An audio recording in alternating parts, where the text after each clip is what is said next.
I walked into the small, dimly lit hospital room, my heart racing just a little. It wasn't my first time helping a patient, but there was something about the situation that felt different. As a nurse, I'd seen a lot, but nothing could prepare me for what was about to happen. Mr. Jacobs was a quiet man in his late 40s, and he usually kept to himself. He'd come in for some routine checks, and I was supposed to help him get ready for his next exam. The moment I stepped into the room, I noticed he was acting a little nervous, shifting on the bed like he was uncomfortable. "Everything okay, Mr. Jacobs?" I asked with a soft smile, trying to ease the tension. He nodded, but I could tell something was off. As I approached to help adjust his hospital gown, my eyes caught a glimpse of something underneath. His tool, it was clearly visible through the fabric. And for a moment I froze. It wasn't something I expected to see. Not like that, my face flushed red. But I quickly reminded myself to stay professional. I was a nurse after all these things happened. "Let's just get you situated for the doctor," I said, trying to ignore the awkwardness. But as I reached over to adjust his gown, he shifted again and suddenly the fabric slid off, completely revealing everything. I gasped, not sure what to do. My mind raced as I tried to process the situation. Should I say something? Should I leave? Just then the door creaked open, and another nurse poked her head inside. "Oh, sorry. I didn't mean to interrupt," she said quickly, before backing out of the room. I couldn't believe how close she had come to seeing the same thing I had just seen. After she left, I turned back to Mr. Jacobs, feeling the tension growing even more intense. He looked embarrassed, but there was something else in his eyes, something that made me uneasy. "I'm really sorry about that," he said, his voice shaky. I tried to stay calm, but inside I was still rattled. "It's okay, let's just get you ready for your exam." But as I turned to grab some supplies, I felt his hand lightly brush against mine. I froze again. Was that an accident? Or was he trying to send me some kind of signal? Just when I thought the situation couldn't get any stranger, the door swung open again. This time it was the doctor. He walked in completely, unaware of the awkwardness that had just unfolded. "Everything all right in here?" the doctor asked, glancing between the two of us. I nodded, quickly stepping back to let the doctor do his job. But even as I left the room, I couldn't shake the feeling that something wasn't right. I kept thinking about the look in Mr. Jacobs' eyes, the way he had acted later that day, as I was going about my usual tasks. I received a message saying that Mr. Jacobs had requested me specifically for his next checkup. My stomach flipped. Why did he want me? Was it just because I had been there earlier, or was there something else going on? The next day I walked into his room again, trying to act normal, but the moment our eyes met, I could tell there was still tension hanging in the air. He smiled at me, but it wasn't the same nervous smile from before.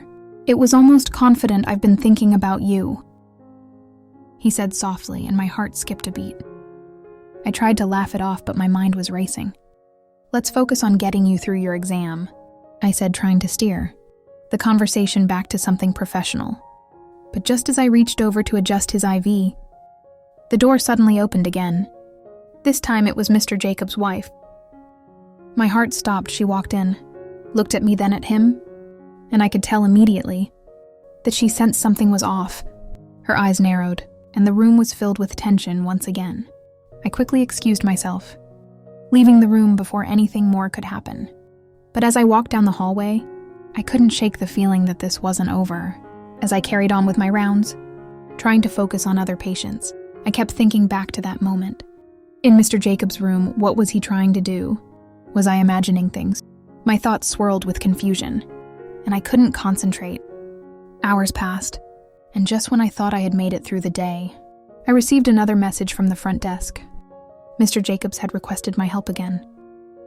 I sighed, bracing myself as I made my way to his room. This time I was more determined to keep things strictly professional. When I walked in, he was sitting up in bed waiting. There was a different energy in the room, something that made my skin tingle. "I'm glad you came," he said, his voice low. I tried to keep my tone neutral. "Just doing my job, Mr. Jacobs." But he didn't seem fazed by my coldness. Instead, he leaned forward slightly, and for a brief moment, I thought he was going to say something inappropriate. My heart pounded, but then out of nowhere, The door burst open. It was the doctor again, oblivious to the strange tension in the room. He looked over some paperwork, completely unaware of what had just almost happened. I felt a wave of relief wash over me as the doctor took over, giving me a chance to slip out of the room unnoticed. As I walked down the hallway, I couldn't help but think about what might have happened if the doctor hadn't come in when he did. Would I have let things go too far? Would Mr. Jacobs have pushed the boundaries even more? But as I continued my shift, something else began to nag at me. A strange feeling that this wasn't over yet. The way he had looked at me, the subtle touches, it felt like a game. One I wasn't sure I wanted to play. I finished my day and headed towards the exit, eager to leave the hospital and forget about the entire situation. But as I reached the door, there he was, Mr. Jacobs, standing near the exit waiting for me. "I just wanted to talk," he said. Stepping closer, I felt my pulse quicken. But before I could respond, I heard footsteps behind me. One of my colleagues appeared calling my name. I glanced back at Mr. Jacobs, then quickly turned and walked away, leaving him standing there alone for now at least. As I hurried down the hallway, my heart pounded in my chest. I kept thinking about Mr. Jacobs in the unsettling way he'd been acting.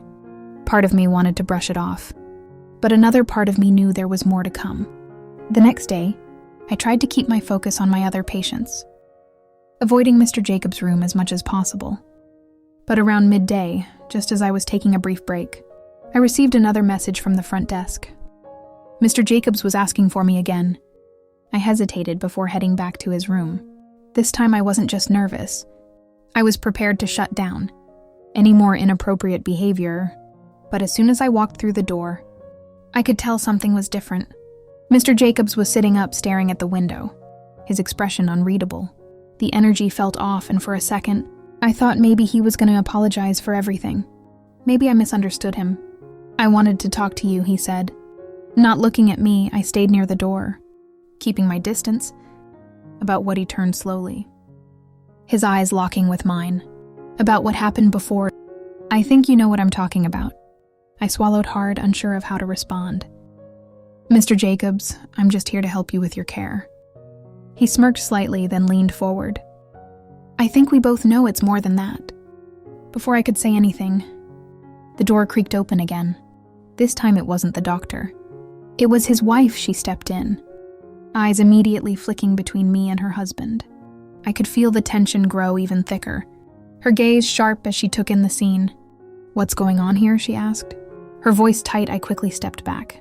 My heart racing, I was just leaving, I said, moving toward the door.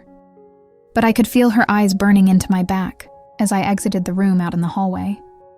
I tried to study my breathing. What had just happened? Had Mr. Jacobs been trying to flirt with me again? Right in front of his wife? Or was there something even stranger going on? The rest of my shift was a blur. Every time I passed by his room, I could feel the weight of what had happened earlier, hanging over me. But I wasn't sure if I was more afraid of Mr. Jacobs or his wife now. Then just as I was about to clock out for the day, I saw her waiting for me by the front desk. "I need to talk to you," she said, her tone cold. My stomach dropped. "Is there a problem?" She gave me a hard look, then gestured for me to follow her down the hallway, away from the other staff. I reluctantly followed, feeling my nerves twist into knots. Once we were alone, she turned to face me, crossing her arms. "I know what you've been doing with my husband." I blinked, stunned. "What?" "No, that's not. Don't lie to me," she snapped, cutting me off. "I've seen the way he looks at you, the way you act around him." I shook my head, trying to explain it's not what you think. "I'm just his nurse." Her eyes narrowed. "I'm not stupid. He's been different ever since he started taking care of him, and I know it's because of you." I opened my mouth to protest again, but she didn't give me a chance. "If you think you can get between us, you're wrong," she said, her voice low and threatening. "Stay away from my husband." With that, she turned on her heel and walked away, leaving me standing there speechless. I didn't know what to think. Mr. Jacobs had been the one acting strange. Not me, but now, his wife, thought there was something going on between us, and she clearly wasn't going to let it go. The following days were tense. I avoided Mr. Jacobs as much as possible, but the situation weighed on me. I couldn't stop thinking about what his wife had said, or the strange way he had been acting. It was like I was caught in a game I didn't want to play. Then one evening, just as I was about to leave the hospital, I saw Mr. Jacobs again. He was standing in the hallway waiting for me. My heart sank as I realized I wouldn't be able to avoid him this time. "I need to talk to you," he said. Stepping closer, I tried to stay calm. "Mr. Jacobs, I think it's best if we keep things professional." He ignored me, his eyes serious. "I know my wife talked to you." I nodded, feeling a knot of anxiety in my chest. "Yes, she did. And I think it's best if we both stay away from the situation." But instead of agreeing, he smiled a slow, unsettling smile. "She doesn't know the half of it," he said quietly before I could respond. He reached out, grabbing my wrist. My heart pounded in my ears as I yanked my arm away. "What are you doing?" I demanded. Stepping back, he smirked. "You're not going to tell anyone, are you?" "I think we both know how this will play out." I felt a surge of panic. "I'm going to report this," I said, turning to walk away. But as I reached the door, I stopped cold there. Standing just outside the room was Mr. Jacobs' wife, her expression unreadable. Had she heard everything? The silence was suffocating, and I didn't know what to say or do next. My breath caught in my throat as I saw her standing there.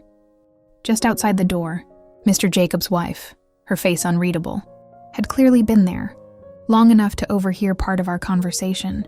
My heart pounded, and I suddenly felt trapped between them. But instead of storming in or confronting us, like I expected, she just stood there, her eyes flicking between me and her husband. A twisted part of me wondered, did she know? Did she suspect something more? The tension in the air was suffocating, and for a brief moment I felt my own resolve falter. I hated to admit it, but there was something about Mr. Jacobs that had been lingering in my mind. The way he looked at me, the subtle touches, and even the size of his tool when I had first seen it. I tried to shake the thought from my head, reminding myself that this was wrong. So wrong. But my body had other ideas, and I couldn't deny that it had stirred something in me, something I didn't want to acknowledge. I turned back to Mr. Jacobs, who was still watching me with that same smirk, like he knew exactly what I was thinking. I should have walked away. I should have left the room right then, but something kept me there. The thrill of the forbidden, the danger. It was intoxicating. Even if I didn't want to admit it to myself, his wife still hadn't moved, her eyes dark and calculating. I couldn't read her, and the uncertainty made my skin tingle. Did she know what was happening? Or was she just as in the dark as I was, about what to do next? Mr. Jacobs took a step closer, his voice low. "She won't say anything. She knows better than to make a scene." My pulse quickened. There was something in his voice, something that made me want to push him away, but also pull him closer. His presence was overwhelming, and I hated how it made me feel, how my mind and body were at war with each other. "Mr. Jacobs, I can't do this," I whispered, more to convince myself than him. But then he leaned in, close enough that I could feel his breath on my neck. "You're already here," he murmured, his hand brushing against my waist, sending a shiver through me. I should have pulled away. I should have left, but instead I froze, my body betraying me as his fingers grazed my skin. It was wrong. Everything about this was wrong. But there was a part of me that didn't want to stop it, that wanted to see where this dangerous game would lead. Just then the door creaked open. Breaking the moment, his wife stepped into the room, her expression icy but composed. "Is everything okay here?" she asked, her voice too calm, too collected. I stepped back immediately, my heart racing. "Yes, I was just leaving," I stammered, trying to regain control of the situation. But as I glanced at her, I could see something in her eyes, a flicker of amusement or maybe even approval. Did she know what had almost happened? Or worse, did she want it to happen? I grabbed my things and made a hasty exit, my mind spinning as I walked down the corridor. I couldn't shake the feeling that I had just dodged a bullet, but also that I had left something unfinished. The encounter with Mr. Jacobs had left me more conflicted than ever, my thoughts consumed by him, and what had almost happened. And despite everything, I couldn't deny that the idea still lingered in my mind. What was wrong with me? Why couldn't I just forget about him? But deep down, I knew the answer. The danger, the thrill, the forbidden, it was addicting. and now I wasn't sure if I wanted to stop. Hit Cultum did for Hull. Marker and Inder Ann met in Twisty Namansi. Dankaman and Market need to lung. Marker and Inder Ann met in Twisty Nemansi. Dankaman and Market need to lung. I stepped out into the hallway, my heart racing. The encounter with Mr. Jacobs left me feeling confused and alive, but I also felt like I had escaped something dangerous. Just as I turned to leave, I felt a hand on my shoulder. I spun around to find Mrs. Jacobs standing there, her expression intense. "Wait," she said, her voice surprisingly soft. "We need to talk surprised." I nodded and followed her into a small, unused office at the end of the hall. She closed the door behind us, and I felt a wave of uncertainty wash over me. "What did she want? I've seen how he looks at you." She began, her voice low. "And I know what happened just now, but I'm not here to threaten you." My pulse quickened. "What do you mean?" She took a deep breath, her eyes locking onto mine. "I know what kind of man Tom is, and I can help you help me." I asked, bewildered. "I'm not the woman you think I am." She said, her tone serious. "Tom has a dark side. He manipulates everyone around him. I've been watching you, and I can tell he wants you for himself." Just then I felt a chill run down my spine. "Why would you help me?" "Because I want to expose him. I want to show you the truth. He's been lying to both of us." Before I could respond, she pulled out a folder from her bag and handed it to me. I opened it to find documents and photos of Mr. Jacobs, showing a side of him I never knew existed. "Look at what he really is," she urged, "and then decide if you want to be involved with him." Suddenly everything clicked into place. The tension, the strange looks, the thrill, it was all a game to him, and I was just a pawn. But then Mrs. Jacob smiled, a knowing look in her eyes. "You see, it's not just about you or me. It's about power, and I'm not ready to lose mine." Before I could react, she reached into her bag again and pulled out a small object. "A key, join me and we can take him down together." In that moment, I realized I had walked into a trap, and the real game was just beginning.